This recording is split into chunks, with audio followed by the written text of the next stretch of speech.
राजनीति की कीचड़ से दूर रहकर राष्ट्र की आराधना करें। राजनीति सत्ता का खेल और संघ सेवा का मार्ग। लेकिन गुरु जी, यदि राजनीति ही प्रदूषित हो जाए तो वह सेवा का हर मार्ग अवरुद्ध कर देती है। मुझे स्वयं की चिंता नहीं। आज संसद में बोलने वाला कोई भी है। अगर आज हमने कोई विकल्प खड़ा नहीं किया तो आने वाली पीढ़ी हमें माफ नहीं करेगी। हमें एक ऐसा संगठन और ऐसे कार्यकर्ता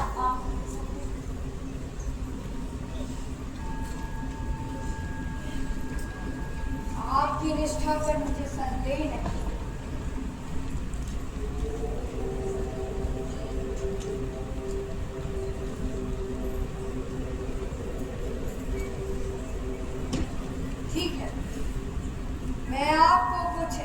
कार्यकर्ता लूंगा जो राजनीति में रहकर कमल की फूल की तरह निर्लिप्त रहे, वे दल के लिए नहीं लक्ष्य के लिए काम करें। दीनदयाल को देखिए, यह आपकी संगठन की रीढ़ बनेगी।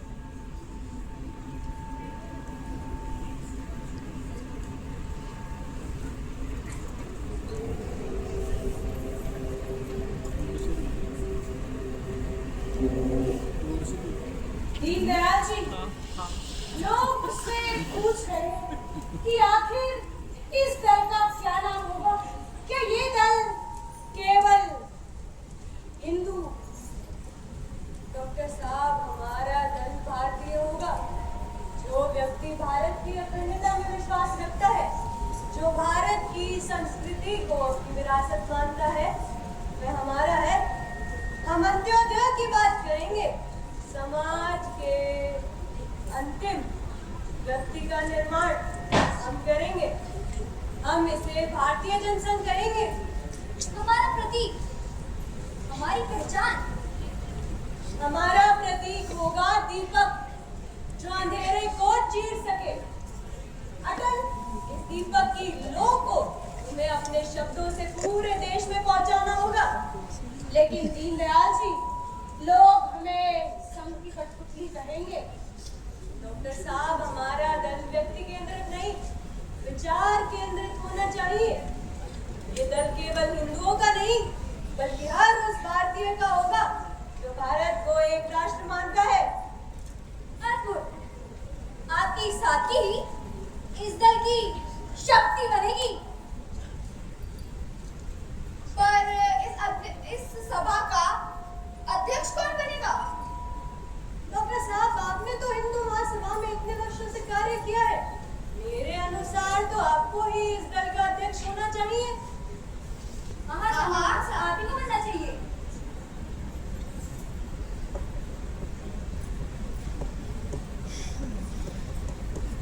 अब संघ उन ढोंगों से लड़ेगा जिसने भारत की जड़ों को तोड़ने का प्रयास किया। जय जनसंघ! जय जनसंघ!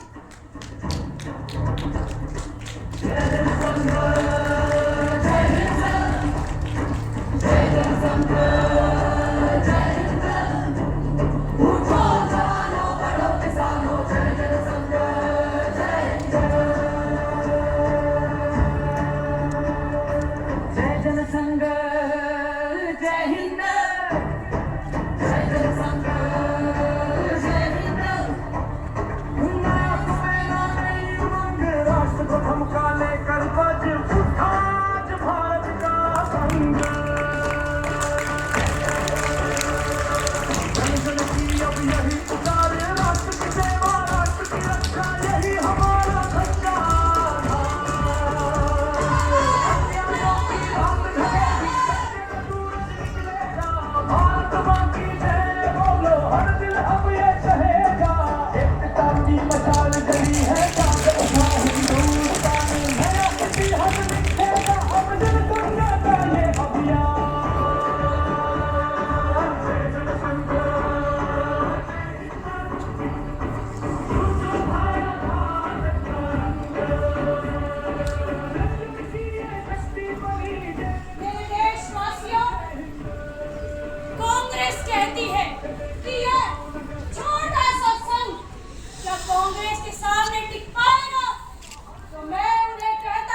हमारे पास कार्यकर्ता हैं, साथ ही साथ हमारे पास सत्य की शक्ति है।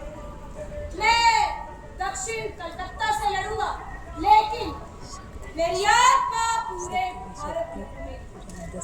नेहरू जी को लगता है कि वो इस संघ को कुचल देंगे, लेकिन मैं कहता हूँ कि मैं दूसरों को कुचलने वाली इस मानसिकता को ही कुचल के रख दूंगा।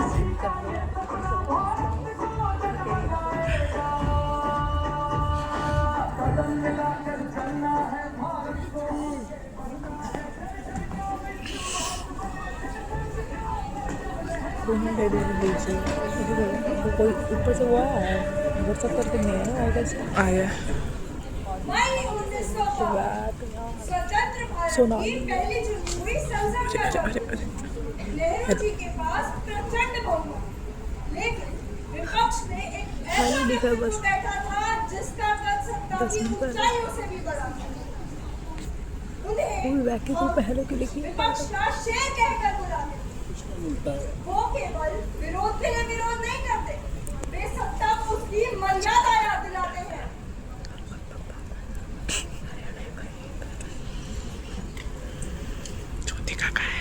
माननीय सदस्य डॉक्टर श्यामा प्रसाद मुखर्जी, आप अपना वक्तव्य रखें। आदरणीय सदस्यों, आज इतिहास का एक गौरवशाली दिन है। प्रधानमंत्री जी को लगता है कि उनका विशाल बहुमत उन्हें आलोचना से दूर रखता है, लेकिन मैं उन्हें याद दिलाना चाहता हूँ कि लोकतंत्र में बहुमत सर गिनने का नाम नहीं, बल्कि विवेक का नाम है।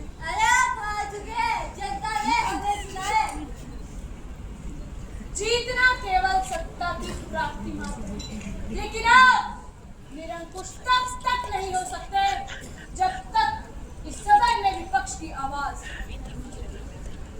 अध्यक्ष महोदय, मैं आप सभी के सामने एक विधेयक प्रस्तुत करना चाहता हूँ। यह संशोधन देश की सुरक्षा, विदेशी राष्ट्रों के साथ मैत्रीपूर्ण संबंध बनाने के लिए आवश्यक है। कुछ तत्व प्रेस की आजादी का दुरुपयोग कर रहे हैं। आपत्ति है अध्यक्ष महोदय। प्रधानमंत्री जी, संविधान बने अभी 2 साल नहीं हुए और आप उसके मौलिक अधिकारों में कतर विरोध करने लगे, और आप जिस उचित प्रतिबंध की बात कर रहे हैं वह केवल और केवल इस विपक्ष की आवाज को बंद करने का प्रयास है।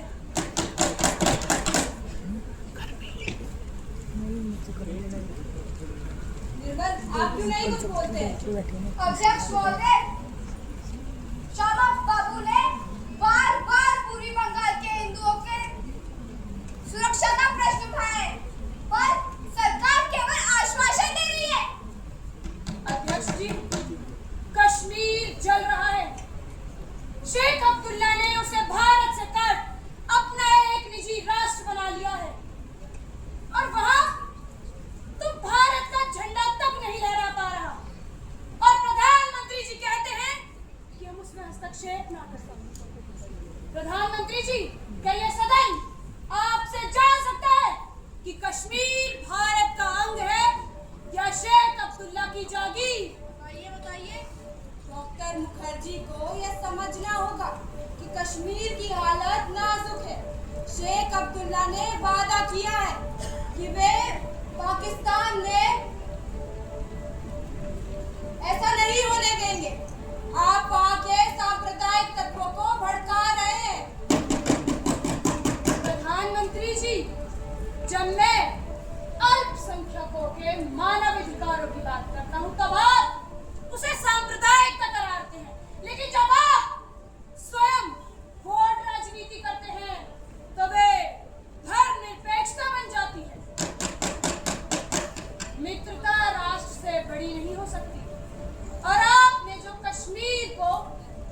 उसकी स्वायत्तता के नाम पर भारत से काट कर शेख अब्दुल्ला को दे दिया है, यह उचित नहीं, ये लोकतंत्र नहीं। क्या हमें देश में दो विधान, दो निशान और दो विधान स्वीकार करेंगे? बिल्कुल नहीं। शर्म करो,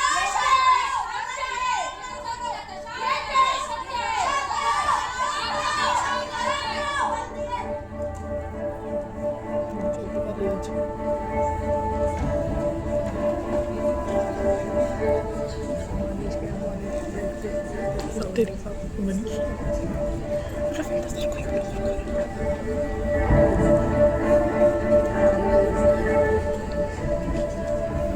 जी बताइए। अरे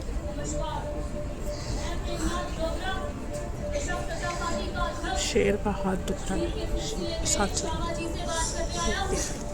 रिलैक्स कर लो।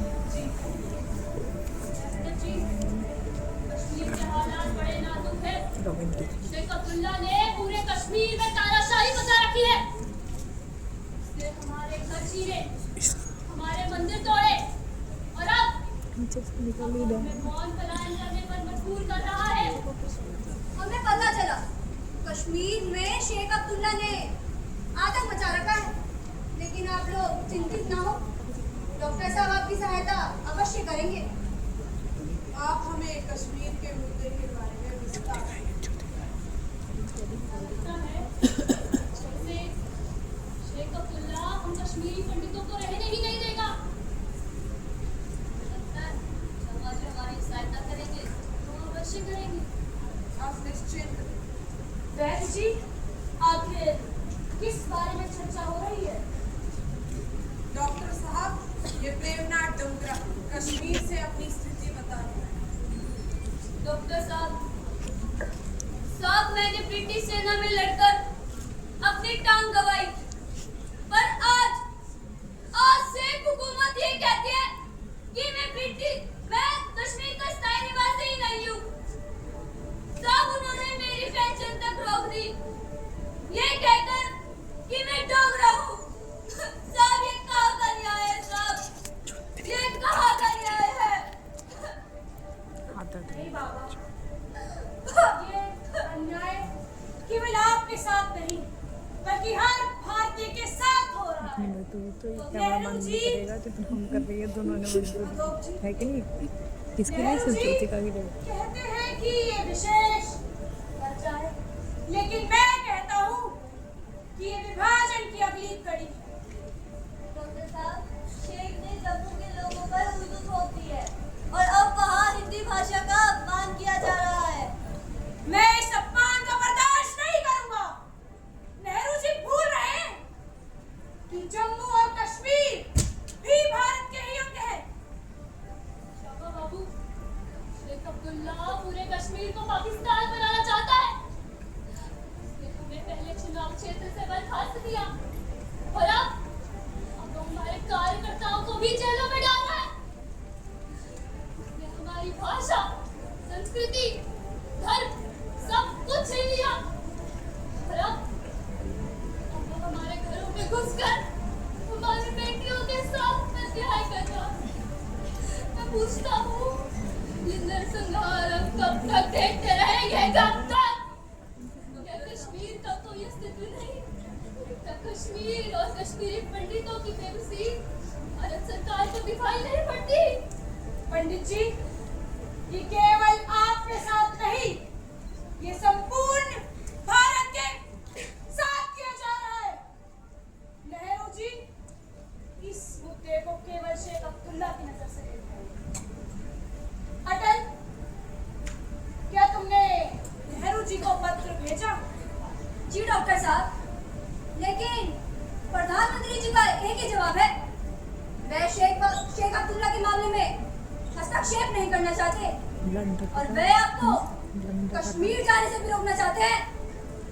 अगर वो मुझे कश्मीर जाने से रोकेंगे तो मैं अपने संवैधानिक अधिकारों का प्रयोग करूंगा। क्या भारत के एक हिस्से में जाने के लिए हमें परमिट की आवश्यकता होनी चाहिए? मैं बिना परमिट के कश्मीर जाऊंगा। लेकिन डॉक्टर साहब, शेख अब्दुल्ला की पुलिस क्रूर है। अटल, तुम आखिर क्यों डर रहे हो? हम सत्य के साथ, डरना तो उन्हें चाहिए जो अधर्म के साथ हो। चलिए कश्मीर चलते हैं।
जो भारत माता के साथ किया जा रहा है। डॉक्टर साहब, थक गया।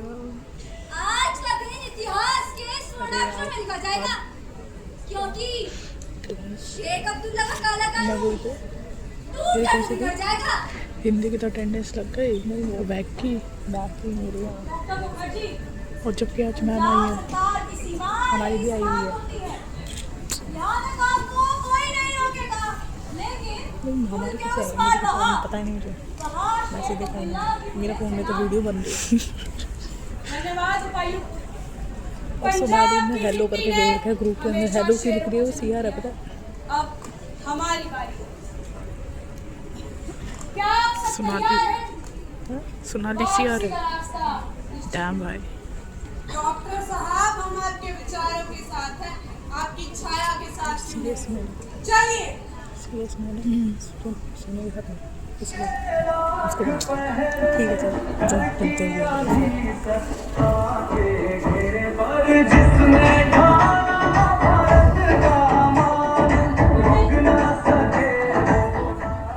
अब आप हमारे साथ आगे हो। तो डॉक्टर साहब, घर में भी आएंगे ना। क्या मैं आपके साथ छोड़ दूं? नहीं अटल, ये साथ छोड़ना नहीं। हम कश्मीर जा रहे हैं और बिना परमिट के जा रहे हैं। एक दिन ये हमारे साथ भारतवासियों को बताने वाला कोई इनके साथ ही आ रहे थे। और मुझे विश्वास है ये कार्य बखूबी करोगे, क्योंकि तुम एक पत्रकार मैं आपके आदेश का पालन करूंगा। भारत माँ आपकी रक्षा करे।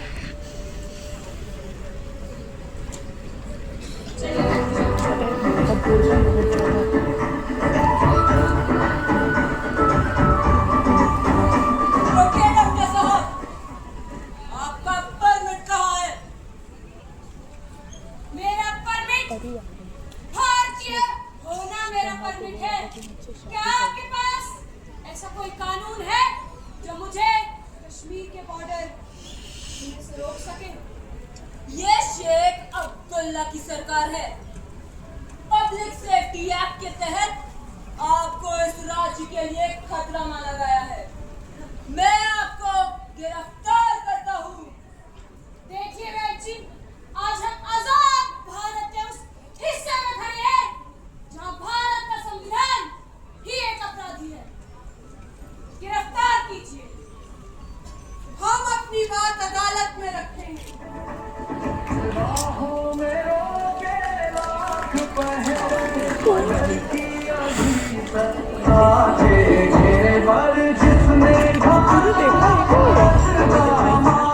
अच्छा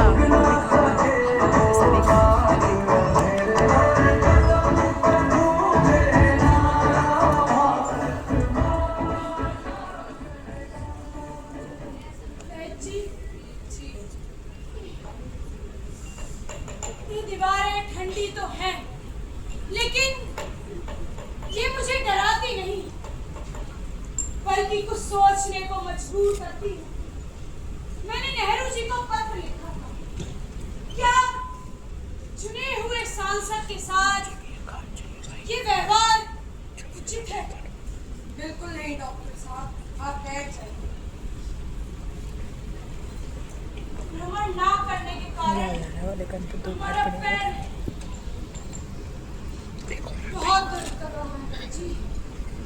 डॉक्टर साहब, आपके पाँव की सूजन बढ़ती जा रही है। यहाँ ना कोई अस्पताल है, ना संचार का साधन। ये सब हमें मानसिक तौर से तोड़ना चाहते हैं। सही कह रहे हैं वैद्य जी। नहीं वैद्य जी, ये मुझे तोड़ सकते हैं, लेकिन मेरे विचारों उन्हें नहीं तोड़ पाएंगे। अरे चलता है काम, ज्योतिका के लिए सब कुछ ज्योतिका के लिए सब कुछ सही बात है। मेरी माता ना कोई और है अपने ग्रुप में, तो रहमान जी जनाब, चले जाएंगे तो मुझे क्या मार आपको भी जाएंगे। यही लगता है कि नहीं? कि हम आई आपसे आपके अधिकार छीनने आए हैं? छोड़ जाते हैं इनको। प्राची प्राची लाइट साहब, हम तो छोटे लोग हैं, हमें ये कहा गया कि आप हमारे हक छीनने आए हैं, पर आपकी सादगी देखकर ये महसूस होता है कि हमसे झूठ कहा गया। नहीं रहमान, हम तुमसे तुम्हारे अधिकार छीनने नहीं, बल्कि तुम्हें अधिकार दिलाने आए हैं, जो तुम्हें किसी कबीले का गुलाम नहीं, एक भारतीय नागरिक बनाता है। वैसे क्या हमें बगीचे में जाने की अनुमति है? रहमान, यदि अनुमति मिल जाती तो डॉक्टर मुखर्जी का स्वास्थ्य ठीक है। जनाब, कोई लिखित आज्ञा तो अभी मौजूद नहीं। हाल ही में जो डॉक्टर मुखर्जी ने पत्र लिखा था, क्या उसका कोई जवाब नहीं आया? कोई जवाब नहीं साहब। मैं ही पट्टी कर देती हूँ मुखर्जी को। मैं चलता हूँ। खुदा खुदा। वैद्य जी, एक गिलास पानी दे दीजिए। मैंने अपनी माँ को पत्र लिखा था। क्या उन्हें ये पता चला होगा? डॉक्टर साहब, आप निश्चिंत रहें। आराम कीजिए। जेल में वैद्य भी मिल रहे हैं इनको, देकर पानी भी। क्या ठंडी जेल। वैद्य जी, मेरी पीठ अब दर्द असहनीय हो रहा है। डॉक्टर को बुलाइए। रहमान, डॉक्टर को बुलाओ। जल्दी। शिट, जल्दी मुझे तो पता ही था खाट पे। देखिए डॉक्टर आए हैं। जल्दी बुलाइए। दूर हटिए आप। क्या हुआ है? अरे रूड, मुझे भ्रमण करने की आदत है, मैं भी ऐसे हूँ। लेकिन कुछ दिनों से मैं भ्रमण नहीं कर पा रहा, जिस कारण मेरे पैर की सूजन बढ़ती जा रही है।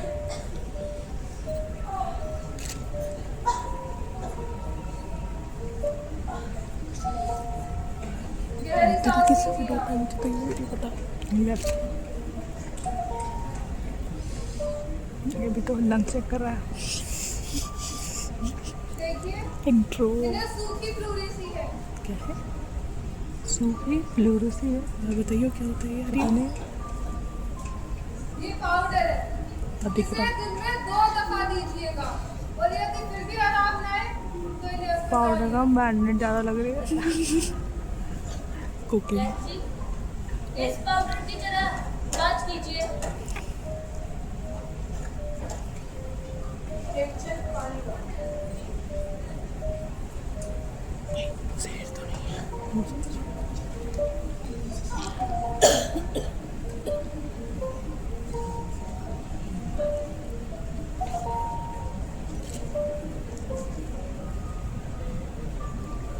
डॉक्टर साहब, आप सो जाइए।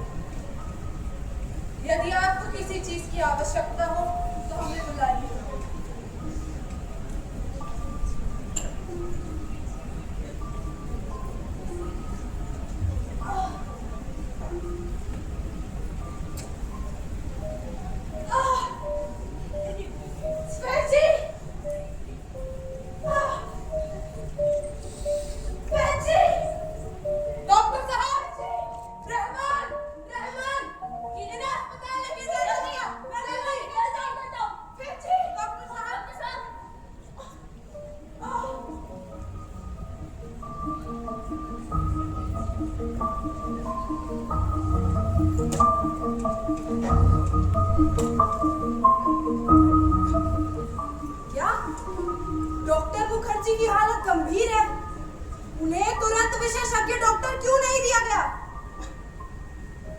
शेख अब्दुल्ला से कहो कोई अनहोनी नहीं होनी चाहिए, पूरा देश जल उठेगा।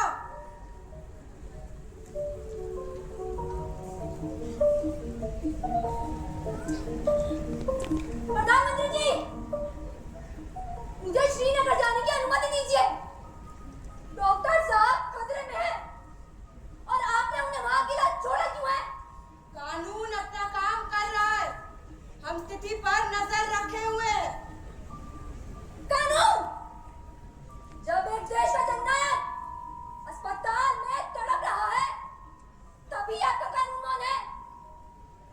अगर उन्हें कुछ हुआ तो ये इतिहास आपको कभी क्षमा नहीं करेगा।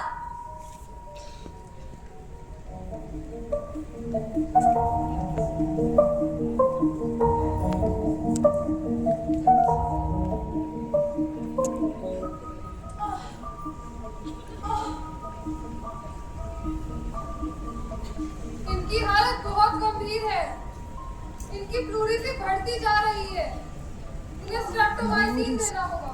स्ट्रेप्टोमाइसिन क्या चाहिए? डॉक्टर ने स्ट्रेप्टोमाइसिन से गंभीर एलर्जी है, इनकी तबीयत और बिगड़ सकती है। देखिए, आप मुझे न बताएं कि मुझे क्या करना चाहिए और क्या नहीं। पर डॉक्टर इन्हें गंभीर एलर्जी है स्ट्रेप्टोमाइसिन से। दूर हटिए आप।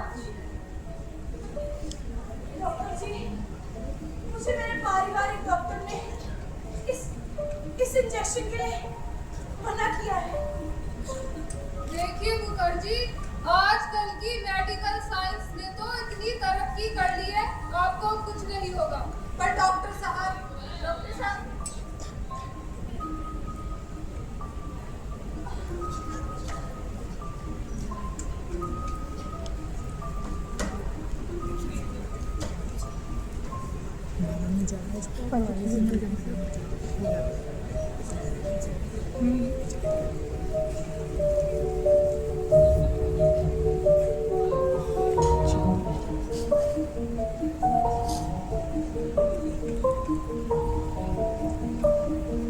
औरत क्यों आई?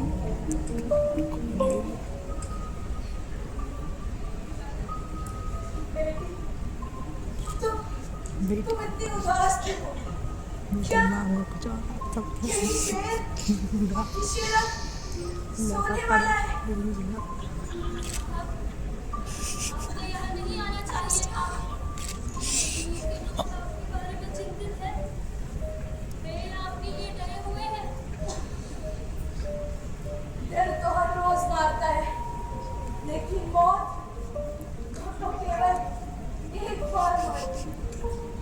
फैजी,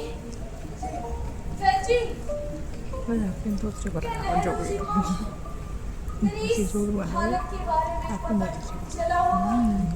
डॉक्टर साहब, ये कोई लापरवाही नहीं, इन सब की साजिश है। ये सब मिलकर आपको मारना चाहते हैं डॉक्टर साहब। क्या आपको लगता है कि नेहरू जी मुझे इस गुमनामी में मरने देंगे? हाँ। आप डॉक्टर साहब, ये इनकी साजिश है। ना पर्याप्त दवाइयां है, ना समय पर जांच। भला ना करें, आप मुखर्जी को अकेले छोड़ दीजिए।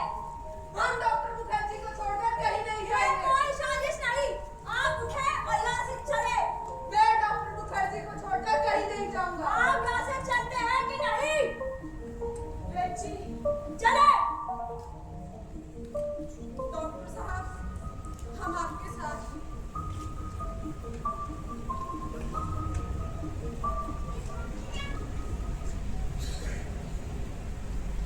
फिर से आ गए मनीष। कोट उतार कर। ओह, ये तो मनीष है, फिल्टर हुआ है। चलेंगे।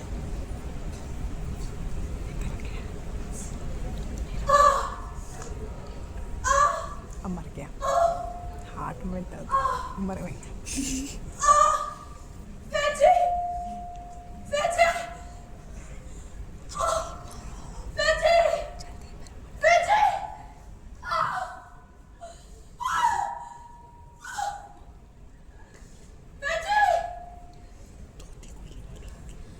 बेची,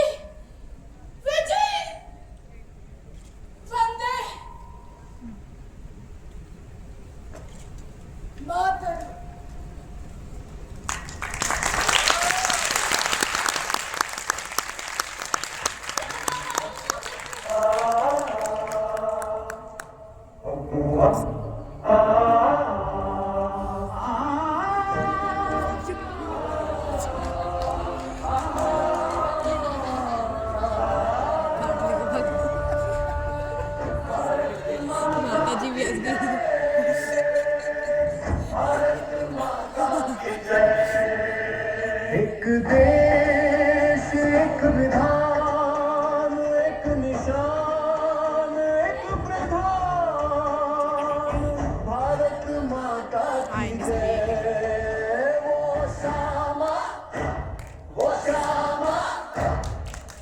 भारत का